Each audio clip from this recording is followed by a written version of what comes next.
In today's video, I'm going to be showing you how to turn this old coil spring into a blacksmith's hot chisel. Welcome to Coal and Shield Ironworks.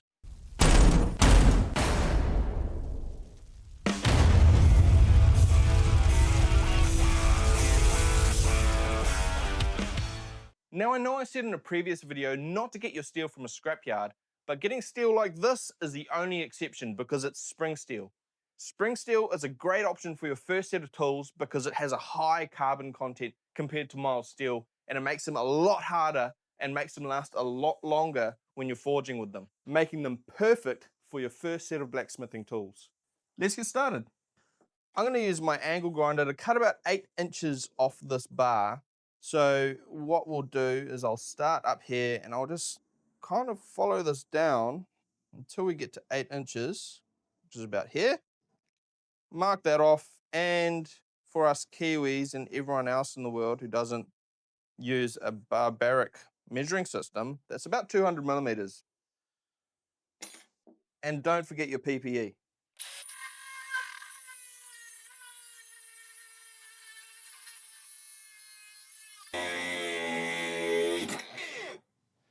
I know I said use your PPE, but my glove broke and I'm just gonna have to work without it for now. Also, don't forget to chamfer off the edges because those will just make our forging a bit ugly. So better to do that now rather than later. But let's get this in the forge and get it up to heat.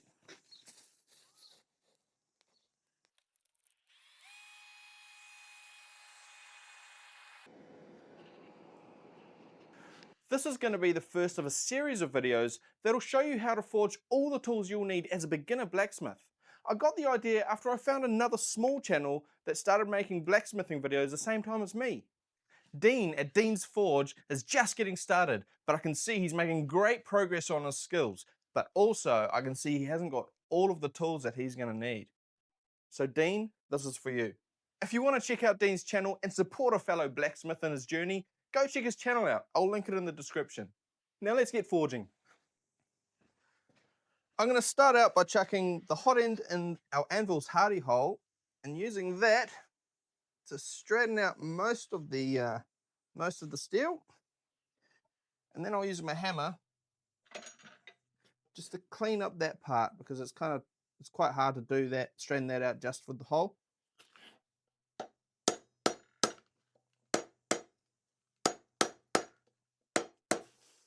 It's pretty good.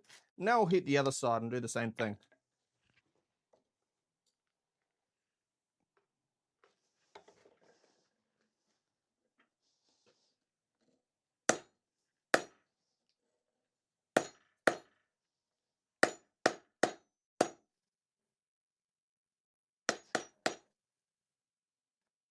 It's looking pretty good to me. Now we'll reheat our workpiece and work on the struck end of the chisel. For the struck end, we just want to forge in a short taper on the end, only about 1 inch long. And once it's squared up, we'll just forge the corners down. Now the reason we do this is when we're using it, it'll prevent mushrooming after repeated use, which you don't really want because you don't want pieces to fly out at you because that's what happens when you hit steel with hammers.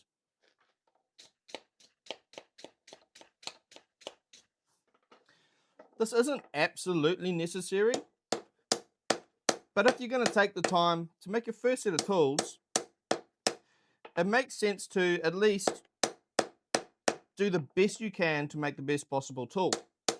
It gives you practice and helps advance your skills.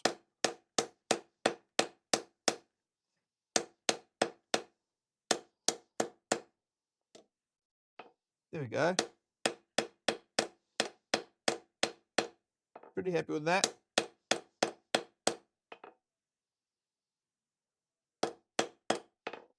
Now I'm going to clean up the end by cutting it flat with an angle grinder and using my belt sander to grind in a bevel around the top edge. You can always use a file to do this, but I have a belt sander, so I'm going to use it.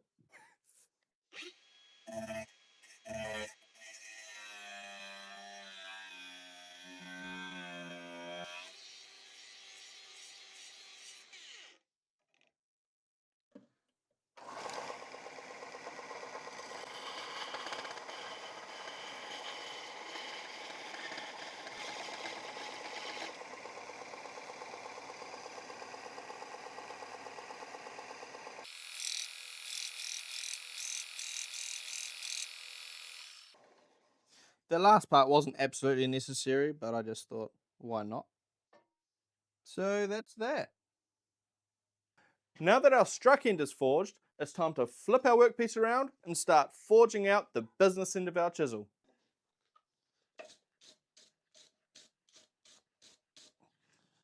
Once our workpiece is at a forging temperature, we're going to start at the horn of our anvil along with our rounding hammer to roughen the taper for our chisel.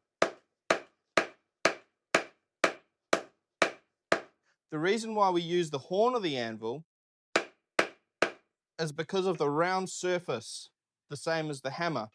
The reason why we do this is because it's a lot more efficient, because it spreads the material outwards instead of just going in all directions.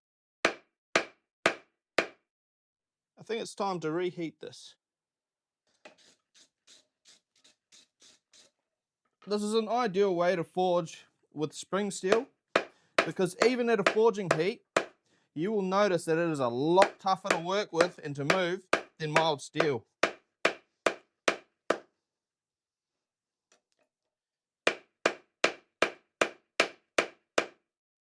Now we're getting pretty close. I think what I'll do to spread this out wider, I'm going to change to the cross peen hammer. Oh, wherever I put it, somewhere. And we're going to spread this out just a little bit wider. And we're going to do that over the flat face.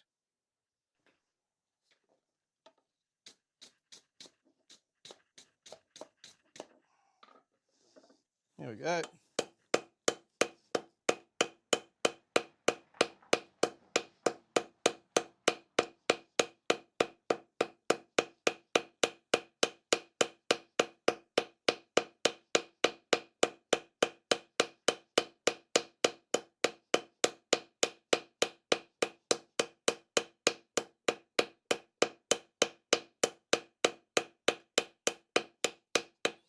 Now, as you can see, in the same way the horn of the anvil and the rounding hammer pushes it out that direction, the cross peen pushes it out this direction. I mean, if I held it like this, it would push it further out. But because I'm holding it on its side, it's pushing it out in the sideways direction. It looks pretty good. I'm happy with that.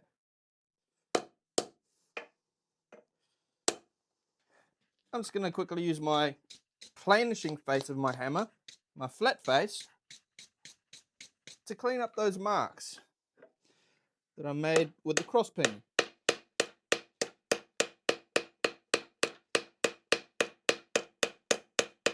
At least a little.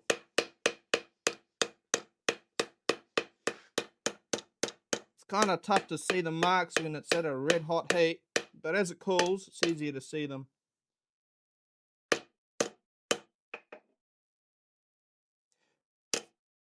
And you'll notice the face of the anvil acts as a flat face, so it doesn't make any marks on the opposite side. In fact, it looks a lot cleaner. But that really depends on how clean the face of your anvil is, which mine isn't very clean because it is a very cheap anvil and it's very soft, so it gets damaged pretty easily.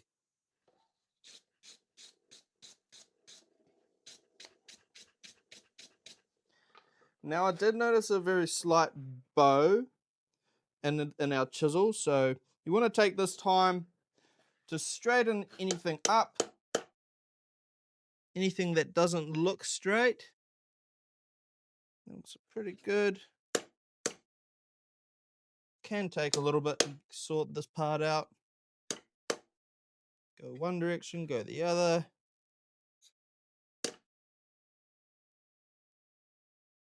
I think that looks pretty good. And just make sure that you forge out any bows or kinks that are in the main body of the chisel as well. I think mine's pretty straight, so I think I'll just leave that there. Now before we grind / file in our edge, we have to anneal the steel. To do this, we have to heat the steel up till it's a nice bright orange heat, forging temperature, and then you got to let it cool as slowly as possible. The way I do it is I chuck the workpiece in the forge, get it up to a nice forging temperature, then I leave it in the forge and let it cool while it's still in the coals. The coals act as an insulator, so that prevents it from cooling too quickly. And for anyone who doesn't know or who's just getting into this, annealing is the process of softening a steel. And we really have to anneal steel if it's spring steel because of the high carbon content. If you don't anneal it properly, you're going to have a lot of trouble, especially if you're just using a file to make that edge. Fun fact, everything you just saw, I've actually just had to film for the second time because when I was editing footage, I deleted it all. But this is what we're going to end up with, which I'll show you next. And this is the one we just forged. I guess in the future, maybe we can turn that into a cold chisel. Another little project that I'd like to do a video on in the future is how to forge these split crosses. Obviously, they're not done. I'm about halfway finished with them. I still got to texture them, straighten them, and put a hole in them for a keychain. But yeah, let me know in the comments if you want to see how those are forged. Maybe I might even be able to fit a video in with this series of videos for these beginner blacksmithing tools. But let me know. And actually, today, right now is probably a good time to ask you to like the video if you've liked it so far. So yeah, like the video. Now, please, please, please leave a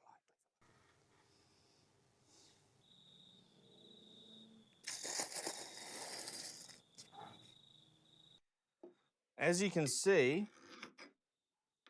it's filing really easily, so we know that we've got a correct annealment on it. Annealment? Is that a word? Annealment?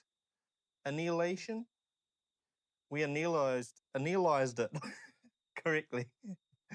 So yeah, on to our next part. Now that our workpiece is annealed, we can grind in our edge.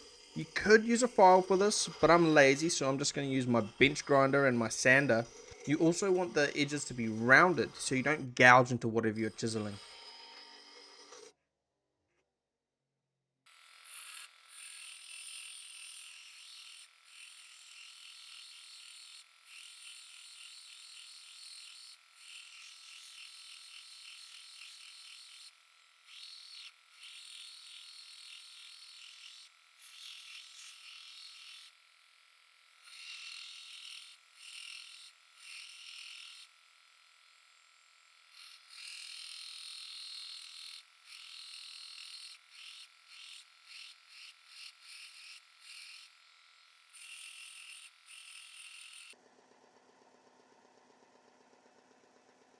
Now that we've got our final shape, it's time to harden and temper our chisel.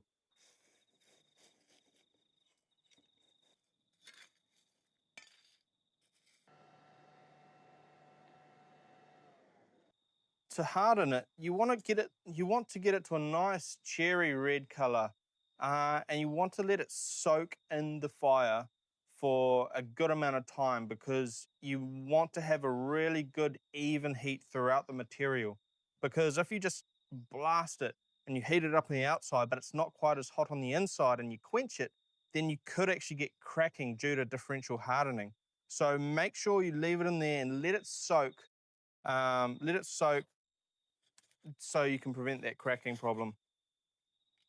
I'm just going to quickly knock off some forge scale that's gathered up on our workpiece before we head to our quenching oil. I'll chuck it back in there.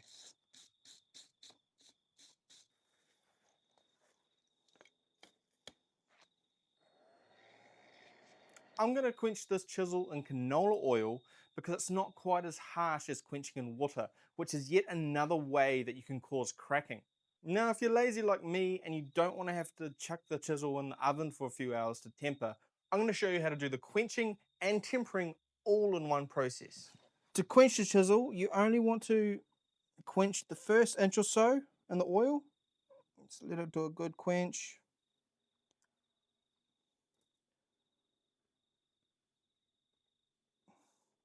So now the end is hard. Now you got to quickly sand it so you can see bare metal. And the reason why we have to sand it is so we can watch the temper colors run. Now you can see how it's kind of dark here. We want to watch this end turn into a dark straw color, and then we're going to quench it again. It's already starting to look pretty good.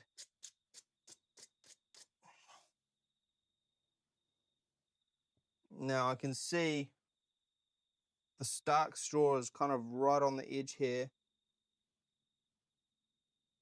No, it's looking good now, actually. That happened quite quickly. I'm going to quench it again. The reason why you don't want the straw, the reason why you don't want it to heat back up too much is because it'll ruin the temper. And if you ruin the temper, then your chisel's going to dull very quickly.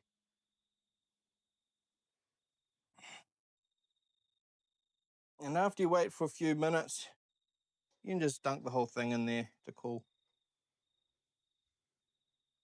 But you don't want to dunk it in too much, otherwise you'll quench the whole thing. But you want the handle to be soft while the cutting edge is hard. But not too hard, otherwise it'll be brittle. So that's why we do this. Now I'm going to give this a good clean up, and then we'll see how it goes.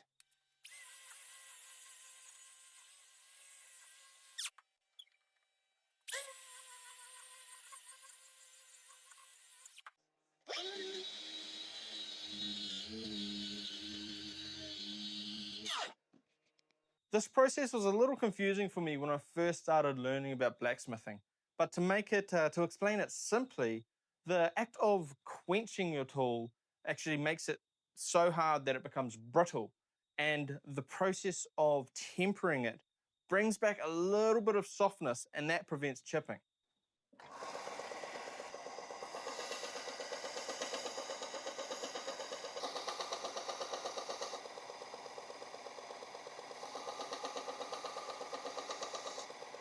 Now to finish this, I'm going to give it a real light heat with my MAP gas. Just really light heat because we don't want to ruin our temper. Maybe if I unlocked this.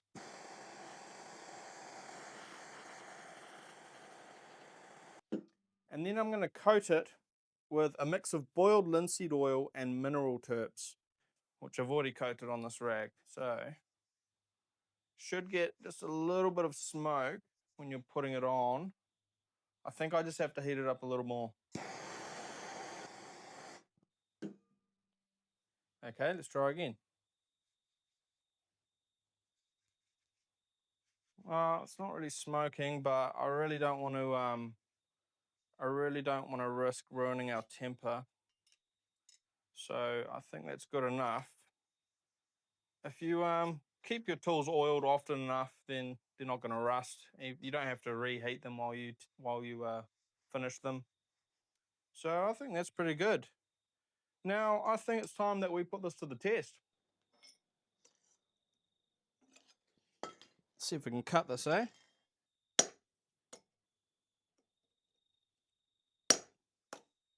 Remember to keep these cool. So every couple hits, you want to cool it off in your water bucket. But that looks like it's going pretty damn well. Yeah, look at that. Perfect. Now I want to see if I can do some curved lines as well, but we'll heat this up first. Let's give this a go. I don't know how well I can do this because I can't really hold this down.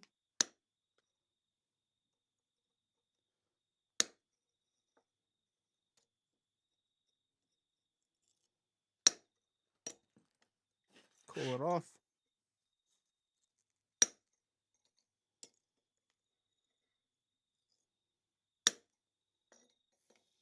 Well, I'd call that a curved line. It's not the cleanest line I've ever cut, but I haven't actually done any curved lines before. But I think with a little bit of practice, I can make that look a lot better. And let's see. Our edge is just as sharp as it was before. Or maybe a little bit blunter, but comparing this chisel to the mild steel one I've got, this is a lot better. Plus, smacking into this, that'll obviously do a little bit of damage to it, but I'm pretty happy with that. You will have to redress these every so often. But I think this is definitely stronger than my last one. My last one's stuffed. Actually, let me go get it and whack into this, and I'll show you how quickly it blunts. Here's my old chisel. It's sharp at the moment.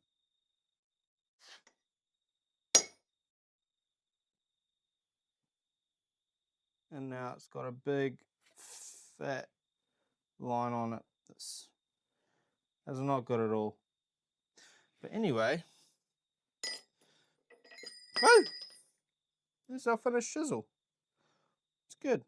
Good stuff. If you like this video so far, hit that like button. In my next video, I'm going to show you how to forge a round hole punch out of the same spring we used today. So if you want to get notified when that video comes out, smash that subscribe button and don't forget to hit that notification bell.